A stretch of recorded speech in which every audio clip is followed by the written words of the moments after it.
Hello. In this video, we'll be showing you how you can cite reference an ebook from the Institute of Hospitality Library on the Institute of Hospitality resource. Using the previous video's example on the Innovation in Hospitality and Tourism ebook, you'll notice on the right side of the screen is the Tools menu. On the Tools menu, you'll find a Cite button. Just click on that, and the citation format will appear above your ebook. Just scroll down that list until you come across Harvard, and then simply highlight that reference format, copy it, and then simply paste it into your assignment.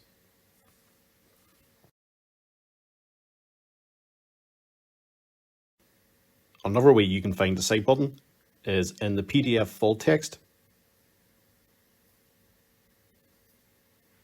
The Cite button will just appear on the top part of the menu in between print pages and dictionary. And once again, just scroll down the citation format until you come across Harvard. And once again, highlight the text, copy, and paste into your assignment.